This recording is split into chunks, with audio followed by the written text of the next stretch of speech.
I get something, nothing spooky. You no go kill, no shrine, na just mindset. You do am, you gain. Me too, I gain. And with your kind of skill, guy, you go blow. Chidiebere stared at him. So you're saying because I'm tired and broke, I should join you in something I don't understand? Tobe laughed lightly. No be join, na alignment. You fit still dey go church if you like, nobody go know. He stood up slowly, looked him over and smiled. You get sound, Chidi, but sound no go feed you. Be wise. Then he walked out, the scent of his cologne lingering in the silence. The engine of his car roared softly, then faded. And once again, Chidiebere was alone. But this time, the silence wasn't empty, it was tempting. The night was long and loud with silence. Chidiebere lay on his back, staring at the dark ceiling. The air felt heavy. Every breath carried the weight of yesterday and the fear of tomorrow. He remembered Tobe's words. You fit still dey go church if you like, nobody go know. He hadn't eaten all day. Again. The pain in his chest wasn't hunger anymore. It was pride collapsing. No ritual, no shrine, no blood.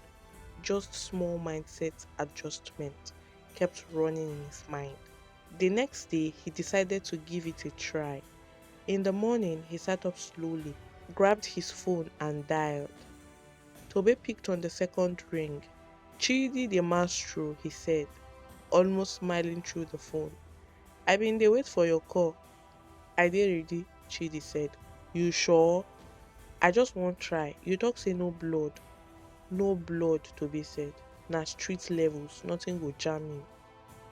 Where you dey? Tobe asked. My house. Give me 30 minutes. Tobe came alone this time. No flashy clothes, just black jeans and a plain white shirt. Still clean, still deadly.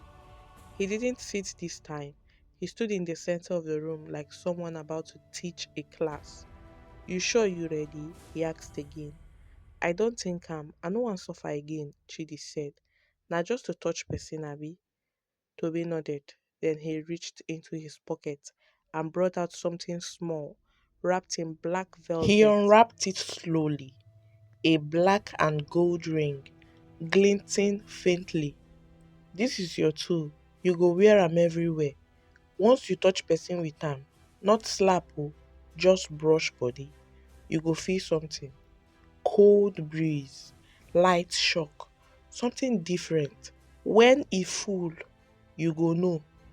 You go call me. No delay o. I go come collect the ring back. Chidi blinked. Wait, just like that?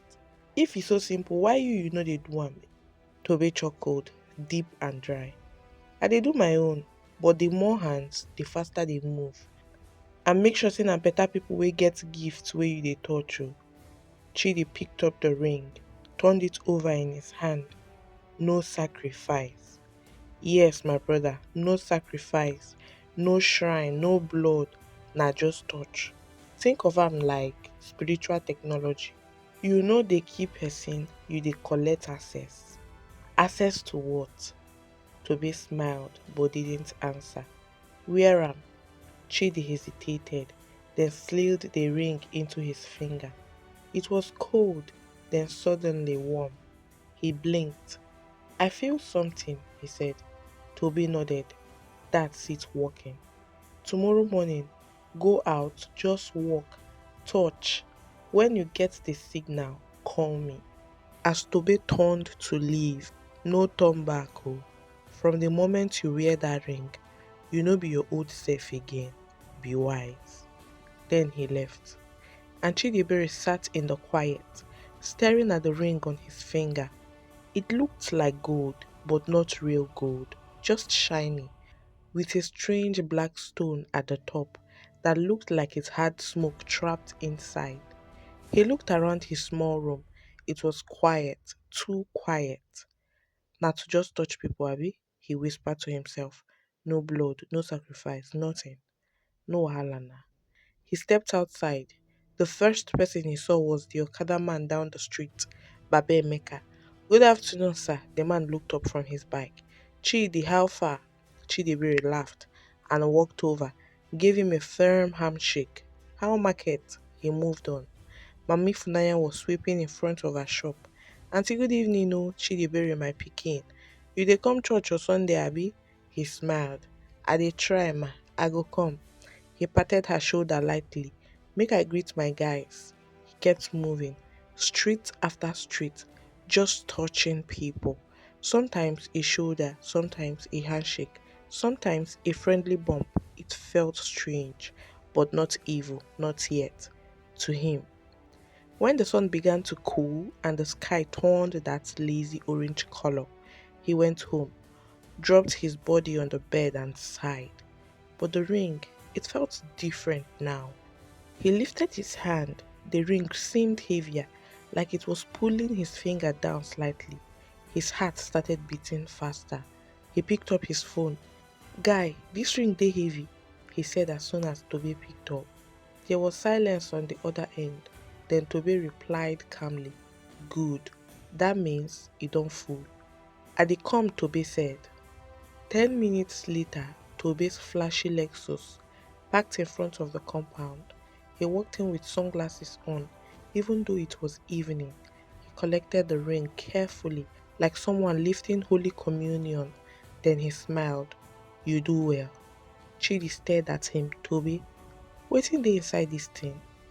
Tobe looked at him for a long time, then finally said, Chidi, listen to me. You no need to understand everything. Just do the work. You touch, I collect. You go gain, na teamwork. But what exactly did I touch out of them? What did you collect now? Tobe slid the ring into a velvet pouch and zipped it into his pocket. If I tell you say you dey touch their energy, e go confuse you. If I say na luck, na lie. Just know say you dey touch potential. And every man gets something somebody dey look for. He smiled again. And just like that, he was gone again. Chidi stood in the doorway staring after the car as it disappeared. He touched his bare finger. The spot where the ring had been still felt heavy. 3 days later, Tobe returned. This time, he didn't just drive in. He came with a smaller wooden box. Black, carved, old looking. When he opened it, there it was again, the ring. But something about it looked different this time.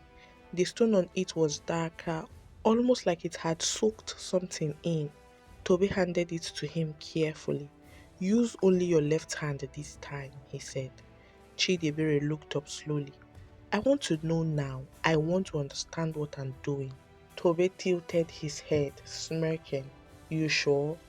Chidi nodded. Tell me. There was a long pause. Then Tobe finally leaned in and whispered the truth. The ring collects stars, he said. Destinies, potentials. That glow inside people that makes them rise in life. Some people call it their glory. That's what you've been touching. That's what you've been collecting. Chidibiri's heart tottered. But he didn't pull away. He felt no guilt, just power. Are the harvest star? He asked. Toby nodded. Only those whose light still they shine. Only the ones with oil in their lamp. You dey help transfer it. They no go notice, but life will start hard small small for them.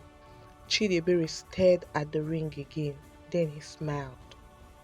From that day on, Chidebere made up his mind. He wasn't going to waste time again touching just anybody. No, he was going to where the fire still burns. The church. Every Sunday he would dress well, plain shirt, simple jeans, a face of calm. He never entered the church building. That wasn't necessary. He hung around outside, around the church gates, by the kiosks, by the water cellars, the biscuit stands, near the public toilet. Anywhere churchgoers might pass. He became a friendly stranger. Ah, sister, your phone dey ring. Hello bros, abeg, you get water for me? Na dis church dem dey do healing service today, abi? And in these innocent interactions, he would reach out with his left hand, maybe a tap on the back, a handshake, a playful nudge. Each time contact was made, The ring pulsed faintly. Each time he could feel it like something being drawn out of the person into him, into the ring. He would sometimes spark conversations on purpose. He knew the kind of members who stayed outside during service. The distracted ones, the lazy ones, the backsliders, the lukewarm Christians. Those were the easiest targets.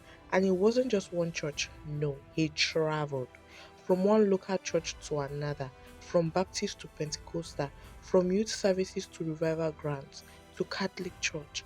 He would take public transport, stand around, blend in, and repeat the mission. No one suspected a thing.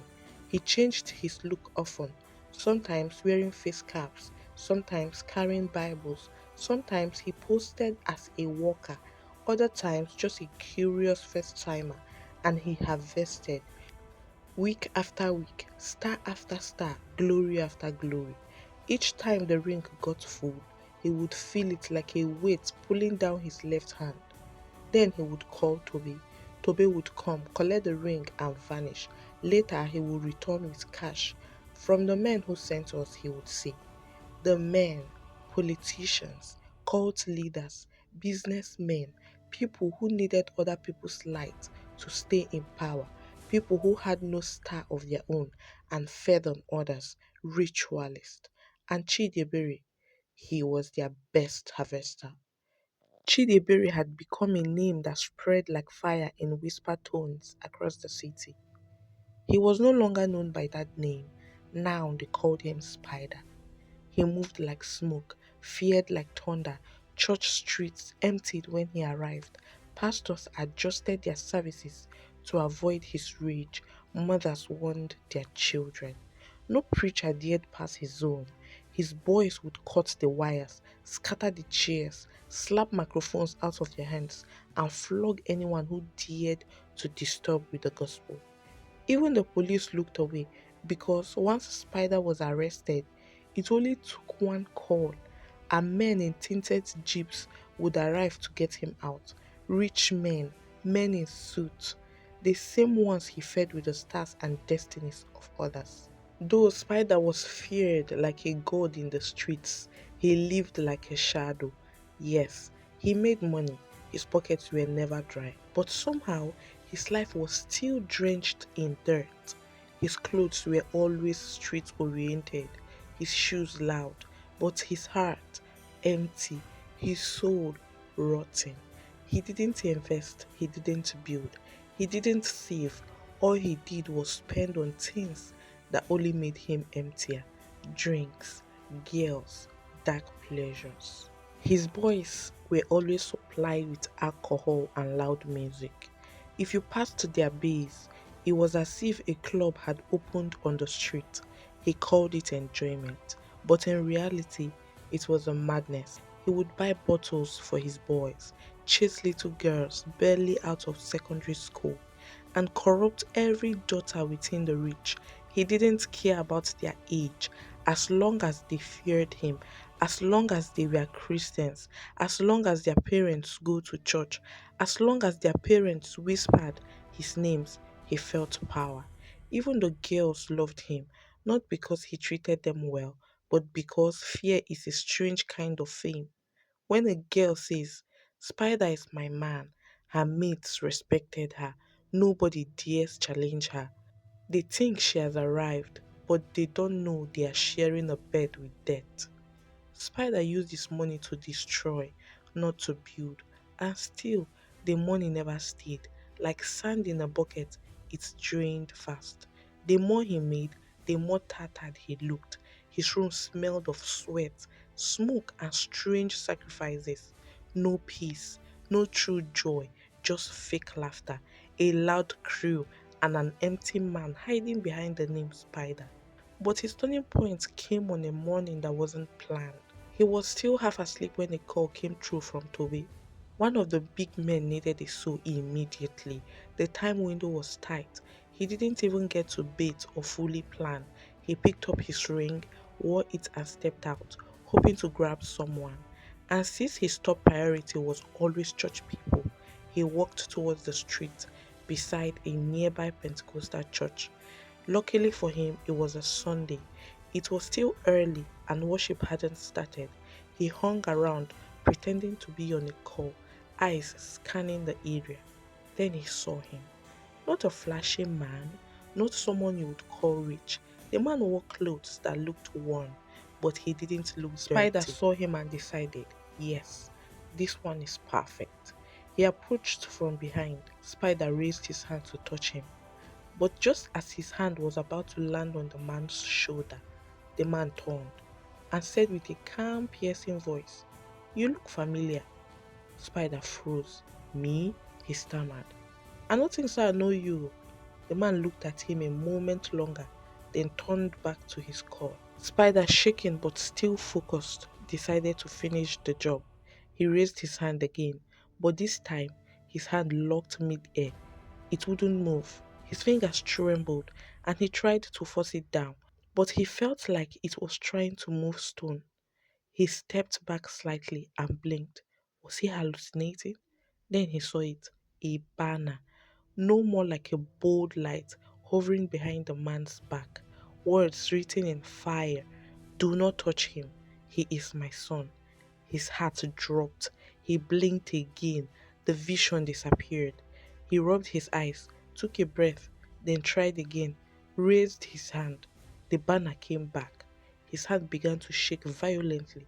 The man didn't even turn, still busy with his call, very calm, unaware of the spiritual war behind him. Spider lowered his hand. For the first time in years, he felt fear, real fear, not power, not pride, fear.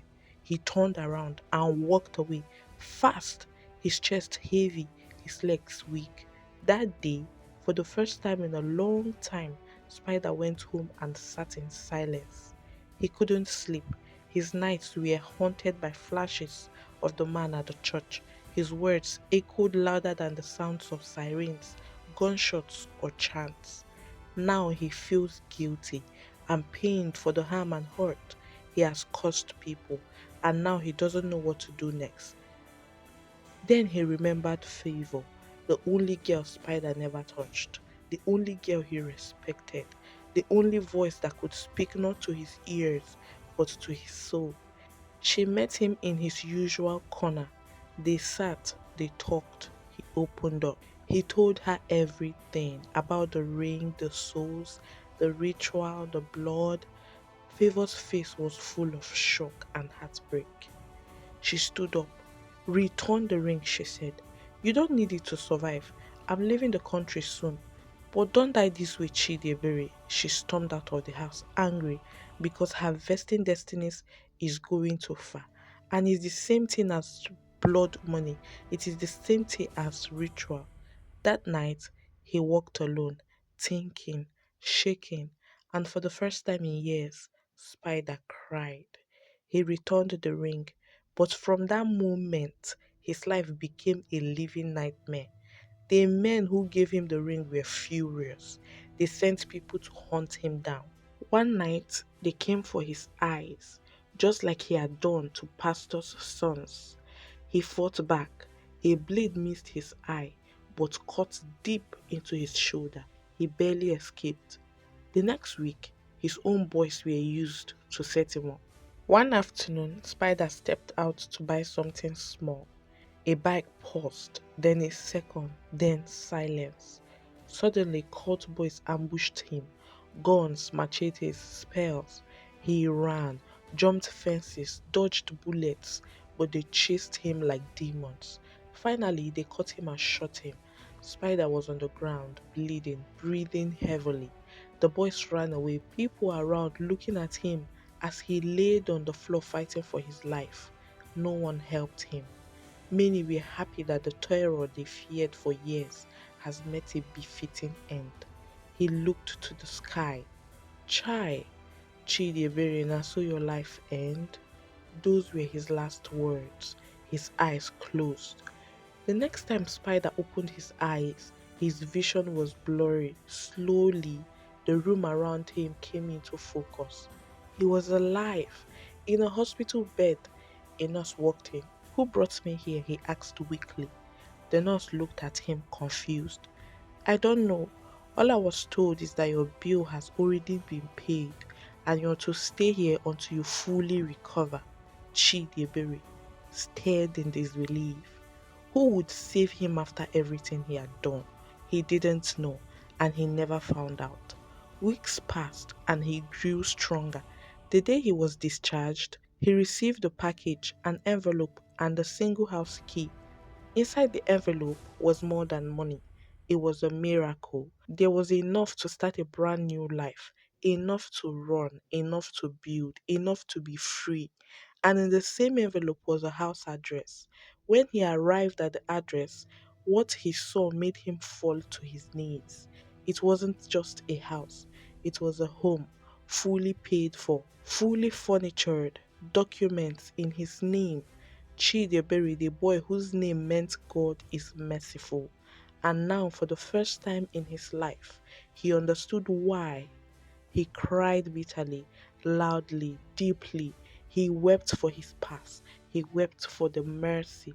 He wept because God had saved him, not just from death, but from himself.